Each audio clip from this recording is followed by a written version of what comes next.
tragically passed away in 2016, it became necessary for humankind to select a new coolest motherfucker on the face of the earth. You may not have gotten the memo, but it's been decided that Tom Waits is that motherfucker. Hell yeah. I just love no argument there. Yeah, oh god, none from me. Oh, alright, we are live. Yeah. Apparently. Yeah, so just gonna wait for people? Yeah. I didn't hit record yet on the thing, so we'll do that, and we'll, what menu am I on right now?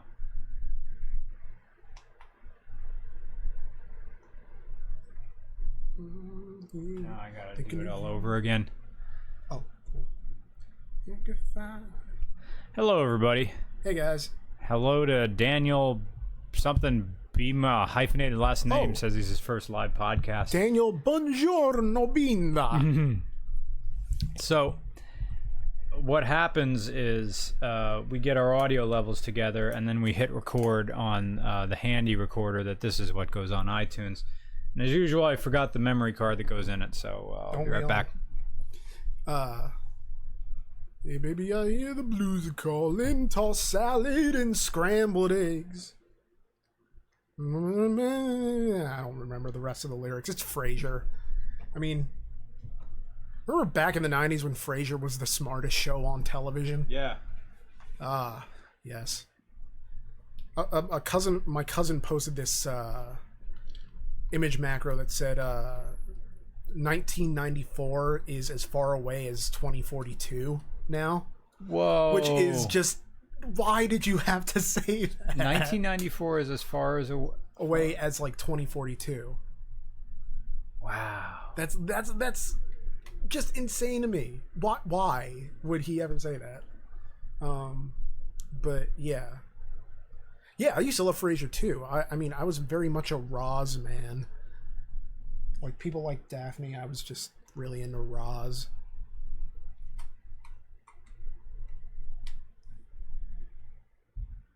Testing. Me. Good enough. All right, we're gonna hold for sound. Rock and roll.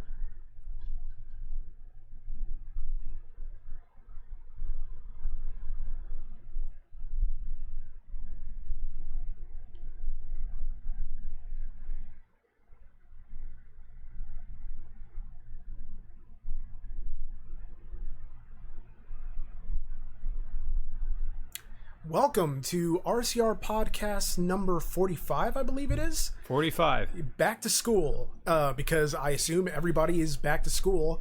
Thank you for joining us. I'm Nick. I'm Brian. And a big thank you for joining us because we are competing against NFL kickoff with the Eagles against the Atlanta Falcons. Go Birds. Yeah. But our birds, not their birds. Yeah. And yeah, so, but apparently they're on rain delay right now, so I guess we can take advantage of it. Hey, so you're with us on a Thursday night. Yeah, drinking Glen Morange. Normally we save the alcohol for when we go to the super chat portion of this podcast, which is going to start a half an hour from now. Yeah. But from now, in the beginning, it's just a real podcast between myself and Nick, where we talk about what we're doing during the week, and later on we'll get to your questions. Yeah, I'm breaking into it early because I haven't had booze in like 3.5 weeks. It's just buttery. It doesn't have the bite of tomatin that I so enjoy, but this is definitely. Yeah, it really doesn't have the bite. I'm gonna drink a lot of this. Wasn't brewed in Glasgow, Scotland. So, this past week I was in Pittsburgh for the launch of a 2019 Kia Forte, my very first press launch ever. I'm writing a very long article for Road and Track online. So you're going to be able to see it there. And, of course, I'm going to narrate the thing and put it up on regular cars.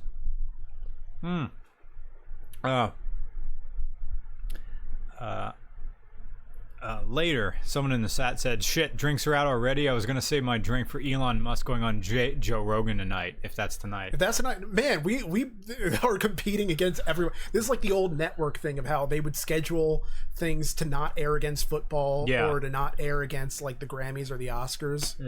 But yeah, that's Well, normally we're on Wednesday, but the reason we're not, well, we didn't do last week because you were in Pittsburgh for the presser, and then last night was my mother's birthday, so I didn't, we had dinner plans, so just whatever. And so, but hey, we're here now, even though football's on, theoretically. But as you were saying. As I was saying, it was a two-day event, really 3-day. It went into a third day, 2 nights at the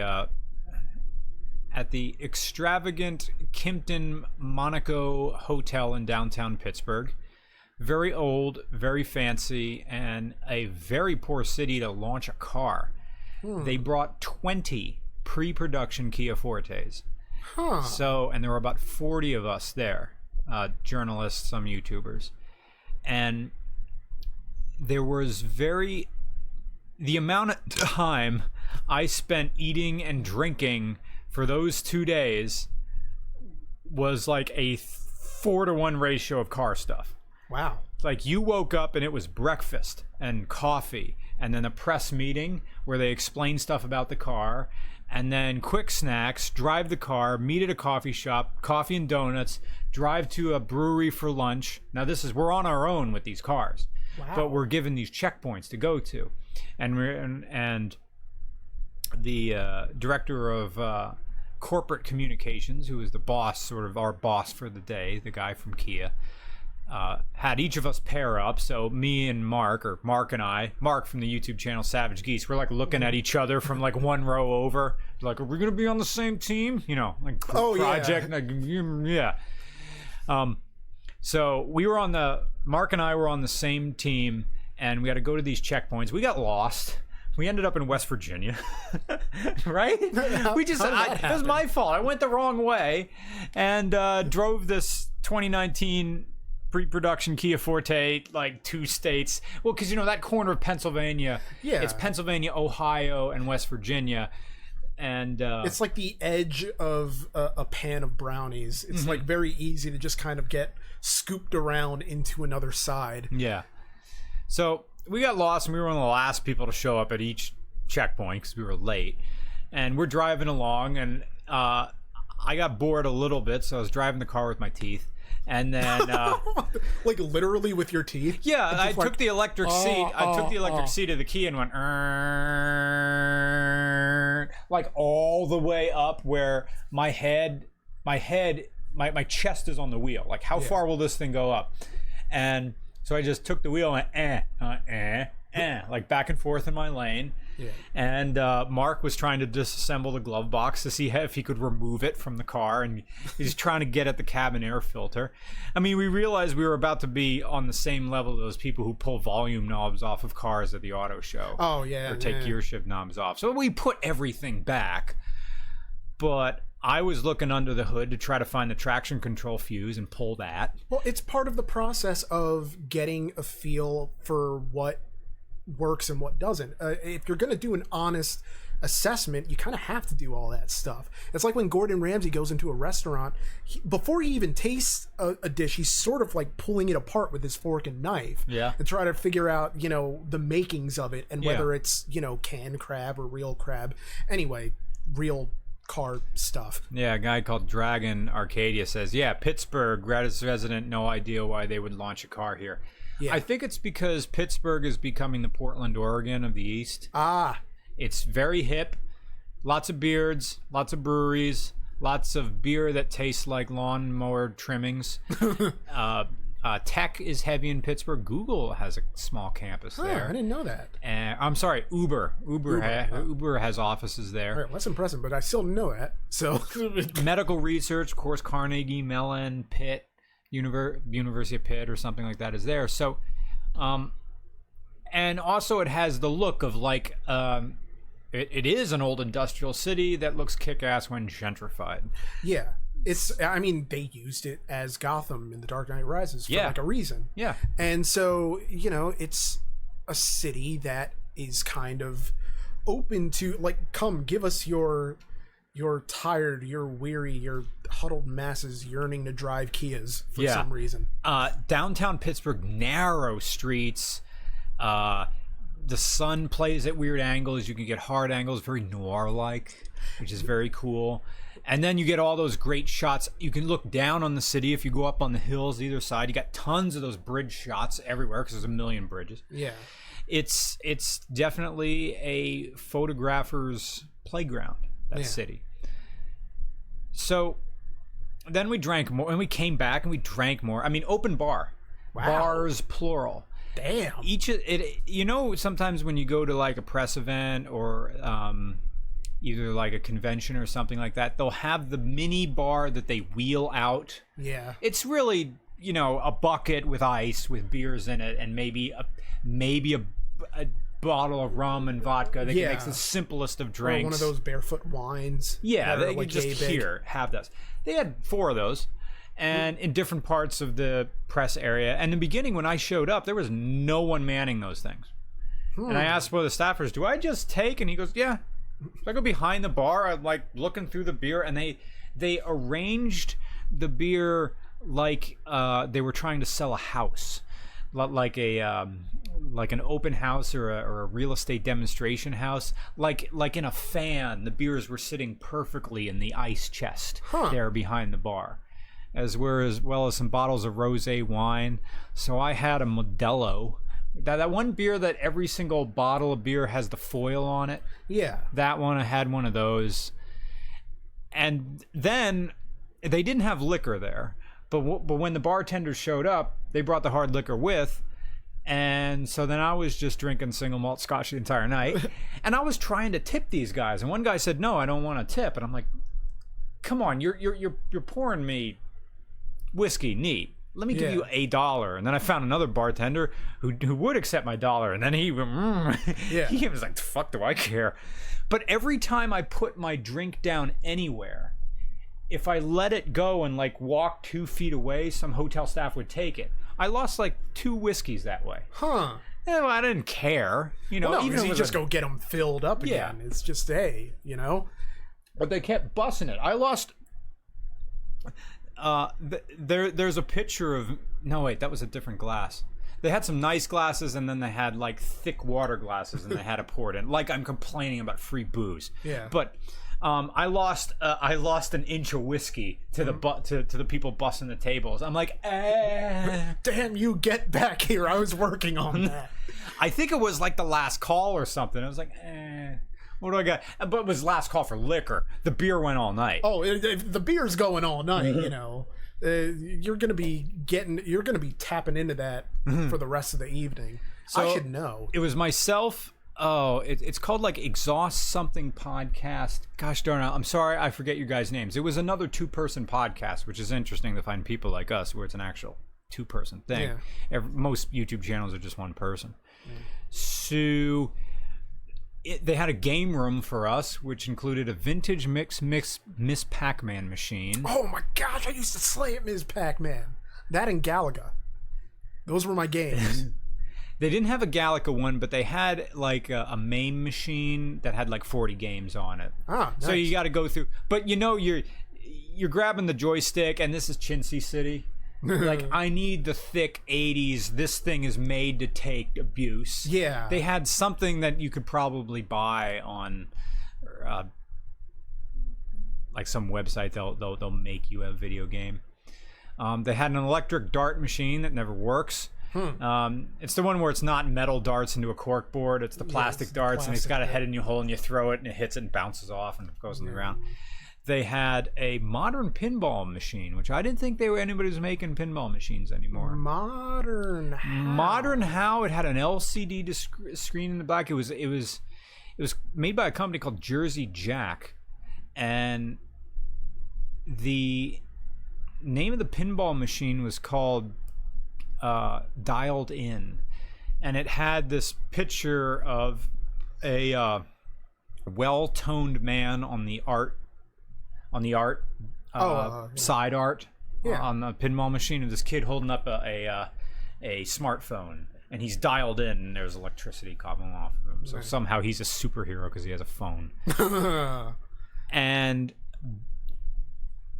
But they also had one skee ball machine, like a legit boardwalk big skee ball machine. Actually, it was a medium-sized one. I know some big ones at Jillian's Arcade in Ocean City, New Jersey. So that was the game that all of us started playing toward the end of the night. Oh, these games are on free play. Oh, nice. And so it was myself, the two YouTube guys, one guy from Donut Media, and Mark from Savage Geese got into this big skee-ball game. And I think Mark from Savage Geese or the other one had a high score. He broke 400 points. Damn. And he did it by sinking 2 100-pointers, the ones in the corner that you can never get. It was at the point where I was getting pretty good in the beginning because I had like this conservative thing. I would just aim for the 40. Yeah. Because if I miss the 40, I get the 20 right below it. It goes in the larger hole or the larger scoop below it. Yeah, you're leaving with something. Yeah. So, and occasionally I'd go for the 50 and I'd maybe hit 2 50s and be really good. So I had the high score 320 for like a good 20 minutes. And then the ante just kept getting up. And the way Mark from Savage Geese said to get the big ones is that you just had to go for broke. You had to like ride the wall of the net in order to like bank the ball off and get it to go into the 100. That's a dangerous game. It's a dangerous game. You wouldn't be doing that if you were playing for money. Yeah, I know. Yeah. If you had 5 large riding on, on the outcome of getting that. But he would get like 80-point games, 100-point games, 80-point games, 100-point games, 400 points. Because he knew if he could sink 2, then he'd shoot 50s, 40s, and 50s the rest of the rest of your 9 balls that you get. So that was my weekend. Yeah, very nice. My weekend was kind of okay, so I did that car show and the video already came out, but it was a very oddly and poorly attended car show. It was like on the avenue, and it's just sort of a lot of classic cars, but there was like that rat rod that is all over Reading, but I couldn't actually use any of the footage from it because instead of having a Wingadinga band, they had a Wingadinga DJ who was just there being MC to all the crazy tunes. You had freaking Duke of Earl playing, you had Elvis, all the classics. Brother Beam says, which guy from Donut? Let me get my notebook and I'll get an answer for you. Go for it. And yeah, I mean, what you saw in the video was more or less what it was like there. But funnily enough, I've spent the past week or so getting into the cinematic comfort food of the filmography of Jean-Claude Van Damme. I don't know. It's because my favorite YouTuber, Oliver Harper, who does film retrospectives, every time that he talks about a Van Damme movie, I just keep thinking, like, I need to see this. Why haven't I seen this? And I have all of these different streaming services that have Van Damme movies on them. So I'm like, screw it. I'm watching Bloodsport tonight. And from there, it was kind of a slippery slope. And the thing about Jean-Claude Van Damme is that, okay, like, of the movies that I've seen of his before this Van Dammening is that, for me, like, the best one was JCVD, which is, this he's basically playing a version of himself where he's, there's like a robbery in a post office, and there's this 6-minute monologue in the middle of it where he talks to the camera and breaks down, and he's talking about his, like, marriage, his failed marriage and his custody battles and everything. It's a really fascinating film, and I'm still kind of swole that he didn't get nominated for an Oscar for it. Oh, it's not showing up. The text. Yeah, I gotta click on it. There's no one from media. Nice. But I notice one of the ongoing tropes that I see in every Van Damme movie is they have to keep coming up with explanations for why has a French accent in every movie he's in. Okay, so last night I watched Double Impact, where he plays twin brothers who are on a mission in Hong Kong to avenge their British parents who were murdered while they were both 6 months old. Now, while this murder was happening, the bodyguard took one child and the nanny took another child. and this all happened in Hong Kong, right? So the nanny drops the one child, Alex, off at a French orphanage, but the other child, Chad, is taken by the bodyguard and raised in France. Yeah. And so they're giving the explanation that even though the bodyguard and the nanny were in no communication, they just each took a child and ran. Yeah. Somehow they both had the sense to, like, just somehow both of these children ended up being raised as French kids. Yeah. And yeah, R.I.P. Burt Reynolds, Smokey and the Bandit, and all those other great. I wonder what that's going to do to the Trans Am cars. Like, the very next Mecum auctions, is one gonna... Is a movie car gonna go for $1 million? Huh. Like if like Barrett Jackson or something like that. If they find a Smokey and the Bandit Trans Am, a movie car, is one gonna go up? And then what does that do to every single tribute car, to every single car show I've been to? Yeah. That there's a Smokey and the Bandit one. Yeah, it's kind of... Are we gonna get a special edition Camaro? Well, it's not a Camaro, it's a Firebird in the movies. There is a company that will turn modern Camaros into Firebirds, but I think now you're running six figures, so I don't know. Yeah. Also, oh, okay, so my categorical ranking of Van Damme movies is Bloodsport and then everything else. Which is not to say that I haven't been enjoying all the Van Damme movies I've been watching, but Bloodsport is literally just barbarism and bad acting, but also Van Damme is a better actor than he's ever gotten credit for being. Like in Kickboxer, when he finds out what the bad guy Tong Po did to his brother, like the extent of his injuries, he just lets loose with this incredibly raw, passionate, teary-eyed, I want Tong Po. And I'm like, damn, that's like, So like, I get it, but I'm really enjoying this whole thing of like, even after this, I'll probably watch one on my phone, you know, because his movies are just, they're comfort food in a good way. And, you know, people, when I talk about this on Twitter, they'll recommend to me like other action movies of different eras, like the 70s or something. But really, I'm just really hard and locked in on the time period. You know, like the 80s and 90s action movies. Like those are the ones that are really the comfort food for me. Although I did rewatch Baby Driver over the weekend, and it gets better with each rewatch. It's just one of those things, even though the driving that he does is functionally impossible for any normal person. But, and I remember asking you last week that it was probably a stupid question of, is it illegal to drive with earbuds in? I think it would fall under distracted driving. Now, a lot of truckers get away with, and my friend Carrie would drive like this. I can't see it near here somewhere. The Bluetooth headphone kind of necklace thing. Let me go find it for the people watching. The other movies that I need to get to on my list, movies that I haven't actually seen from, not just from Van Damme, but from the time period that I'm looking at for action movies. I need to see The Running Man, which I'm really excited to see. This is all Oliver Harper's fault. Like, shout out to Oliver Harper.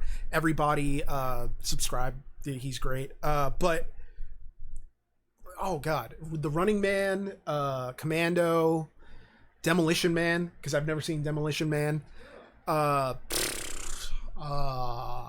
don't really care for Steven Seagal, so like whatever. Like I saw Under Siege once, it wasn't really anything. I mean, I've already seen Street Fighter as far as Van Damme goes, but yeah. He was in Executive Decision and like died in the first act. Seagal?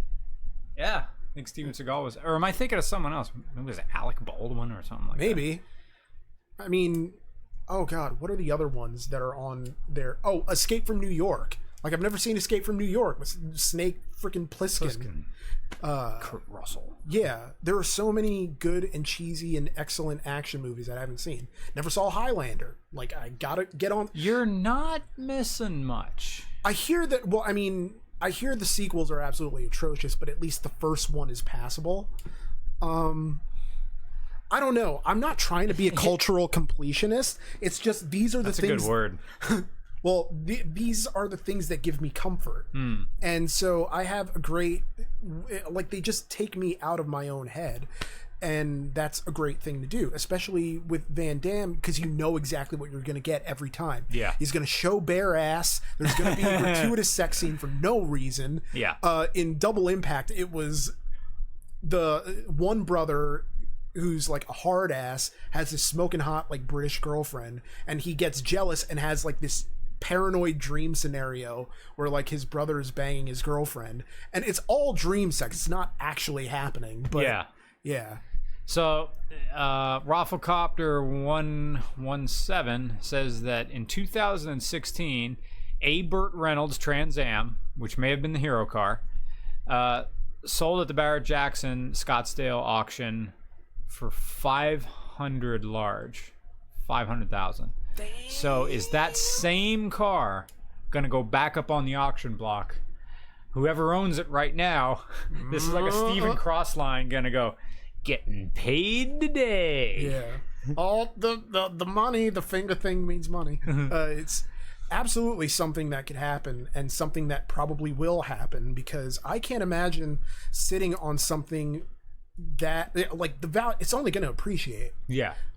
Especially in the immediate aftermath. And I feel awful talking about like how to profit off of a man's passing, but that's kind of, you know, welcome to America, I guess. Yeah. Or Adam Smith said, visible hand of free enterprise gripping the wheel. Damn. So these are Bluetooth headphones that I think you can get away with. Because you can, I guess it's hands-free and you can be on your phone. Yeah. These you're not allowed to pay journalists, but you can give them free toys. I don't know how to pronounce the name. Hardin Carmen, whatever. They retail for $150, and everybody at that press event got these things. They're kind of neat. The earbuds themselves are very large in your ears. How long do they last? I haven't tested that yet. Yeah, because I typically sleep with earbuds in and my tablet on as I listen to music, or typically Oliver Harper reviews, because I apparently can't stop talking about him. So, wait, how's it? You just drape the little ox yoke around your neck, and then stick the buds in your ears, and there you go. I feel like I could just go and cosplay as this of just. People won't know what I am, but they'll know I'm something. He's supposed to be somebody. My badges came from New York Comic Con. It's great. What's funny is the difference between press for New York Comic Con and what you did is it sounded like they actually expected you to do like work. Like, or to produce something out of it. For Kia. Yeah. Yeah. Because for New York Comic Con... Harman Kardon, okay. Nice. I think mostly...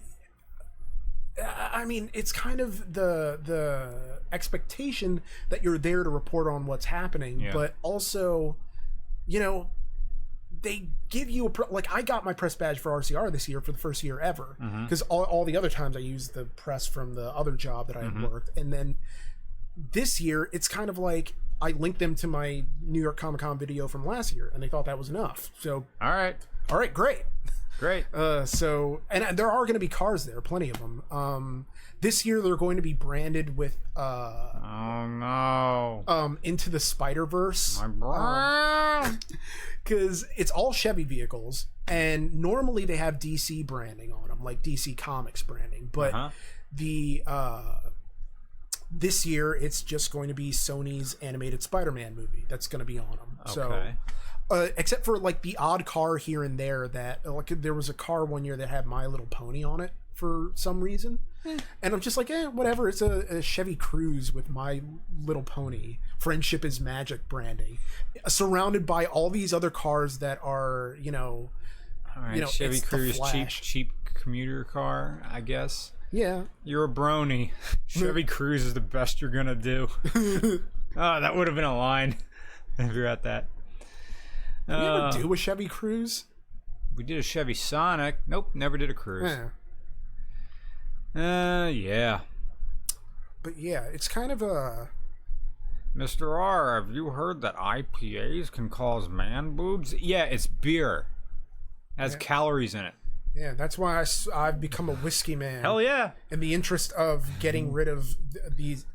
You know, now I think I'm down to like A cups now. It's nice. No, I'm kidding. They were given that rerun of Seinfeld where he invents the bro. The bro, yeah. And it's just kind of incredibly weird. I just don't... I kind of take for granted how weird that show was. I couldn't do earbuds as I sleep. Radio Shack used to have speakers that slip in under a pillow. I want those. I would like a large flat... I would like a Bluetooth pillow that has speakers in it that I can listen to my vaporwave all night. I wonder if there's some sort of thing that's going to cause a problem in health-wise in a certain number of years that they just haven't discovered yet. You know, of just having that wearable tech so close to you at all times. What, Bluetooth? Bluetooth is just a very low-power radio signal. Just like Wi-Fi. Wi-Fi is just a radio signal. And your cell phone, like the cell signal, that's like a ham radio signal. It can only go as far as the nearest tower that you can see. It doesn't go to space. Your phone doesn't go to space. Yeah. It doesn't go to satellite. It just goes to the nearest tower that's up on a hill or building. So it's like all this, you're going to get cancer. It's a radio signal. That's all it is. They have that. That's why on Wi-Fi it just says something gigahertz. It's just its frequency reserved for wireless internet, and there's frequency reserves for your phone, and there's a frequency reserved for Bluetooth. So, yeah, don't worry about it. It's just radio. I thought, have you ever seen Timecop by any chance? I did, and I don't remember, and I watched clips, and it's amazing. Yeah. It's bad. It's bad. It's bad, but it's like the highest grossing... It's probably Van Damme's, like, well... Is that Van Damme? Yeah, it's Van Damme. Oh, so that... Wait, Van Damme was also Kickboxer? Oh, Kickboxer, Timecop, Bloodsport, Universal Soldier. Of course, Universal shows there as well. There's a Street Fighter where they cast him as Guile, and I think that's the only movie where they don't try to explain why he's French, even though, or from Brussels. But Timecop. No, the reason I bring it up is because, and okay, spoilers for Timecop because that came out in 1994. The ending is kind of horrific in the sense that in the first act, his wife gets killed by guys who are from the future to kill him or whatever. And basically, he is able to get that corrected. And when he comes back to the future, his wife is alive and he has a son, but he didn't live any of those, like, 10 years. Yeah. So he's coming back to a world where, like, the wife and the child, he's essentially a stranger to them. And there's just... That's a neat concept. It is a neat concept, but then the movie ends, like, as he goes to his front door and greets his son as if he's always known this they don't boy. explore that? No, they don't explore it at all. The movie's like an hour and 32 minutes. They're in and out of there. They're like rushing. That's the great thing about Van Damme movies, that like it's a sprint. Yeah, because he's not trying to... Timecop. You know exactly what you're getting with JCVD, and they don't want you to... Or he doesn't want to overstay his welcome, I guess. It's such a brilliant name. Yeah. Like I mean, title for a movie. You are wondering nothing. I am going to see a movie called Timecop. There is no question that the title does not answer. Like, every one of my... You want to use the word succinct.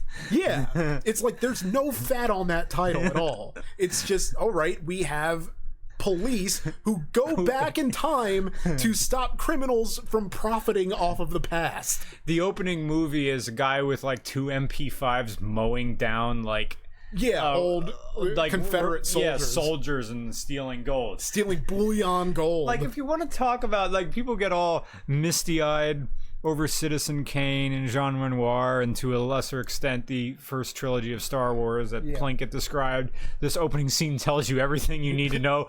The opening scene, the Timecop, lets you know exactly what this movie's going to be about.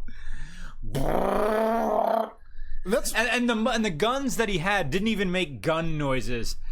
Like, they were just firing blanks, but they made space noises. yeah. And it's just funny in that, you know, every Van Damme movie starts off in the sense that you know exactly what it's going to be about, and your only question in those first 10 minutes is, how does Jean-Claude Van Damme fit in this? How does he kick his way out of this problem? Well, because, like, oftentimes, like, he's not even in, like, the opening of the movie. It's just you're thinking, all right, well, where does Van Damme come in all of this? Like, Lionheart, the opening is a guy selling sugar to the wrong drug dealers and getting lit on fire. And then, you know, in the hospital, he's crying out for his brother Leon.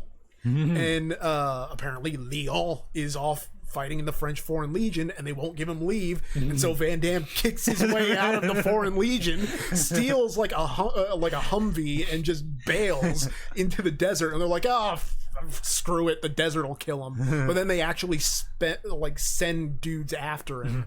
Like, it's just ridiculous, and it's great. And you have to oh man, like, you understand why he's a star once you see enough of his movies in succession, because he has this strange, like, ineffable charisma that you can't really quantify, even though, you know, he's got speaking... that unending facial symmetry. Yeah. I mean, he's a handsome guy. Yeah. And if I had an ass like that, I would show it off all the time, doing the splits. And it's not even doing the splits, it's just he'll let a towel drop as he's about to get into the shower. It's like he doesn't hang dong, but at that point he might as well, because these are all R-rated anyway, and they're R-rated because they're dropping F-bombs left and right.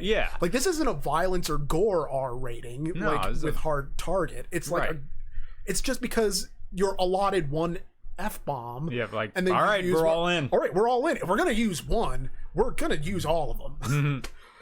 But yeah. So we're gonna take a break and get into the super chat questions. Yeah. And Roman's drink convinced me that a glass of wine is on my agenda for the evening. It's not actually wine, but it is in a lovely, lovely glass. That is my one fancy glass that I own, and I drink martinis out of that. But it was either that or give Nick a coffee mug to drink his whiskey from. So I could add medium chain triglycerides to it. Do you still have that? Yeah, I still have that. Yeah, that's very. I mean, I don't really know that necessarily it did anything for me, but I don't know. It's an alright coffee creamer. It's all right. Yeah, as it tastes. It doesn't have that weird of a taste. Like, it tastes like protein in a weird way. The Universal Choser was awesome with the bitchin' matte black truck.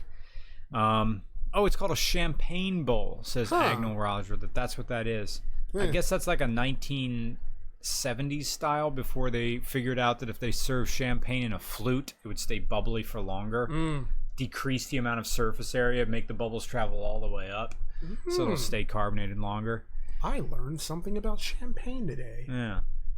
Oh, yeah, because there was a scene in The Kid Stays in the Picture, and I'm with Patton Oswalt that that's one of the greatest documentaries ever. It is one of the greatest documentaries ever, along with Kid Notorious being one of the greatest animated series.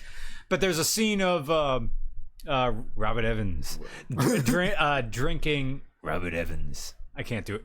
No, that was pretty good. Evans. I can't do it, Robert Evans. Robert Evans is basically that sarcastic guy from The Simpsons who's always at a... Sorry, Pelly. Yeah, sorry, Pelly. Or this is like... perfect moments of The Simpsons. No, Pelly. This is Brunson, Missouri. How about some cookies? No dice. This ain't over. Stuff that will be lost on younger generations. Did you see there was a picture on Reddit, like Old School Cool, and it showed like a 35-year-old Charles Bronson? Charles Bronson. Holy shit, that guy was ripped.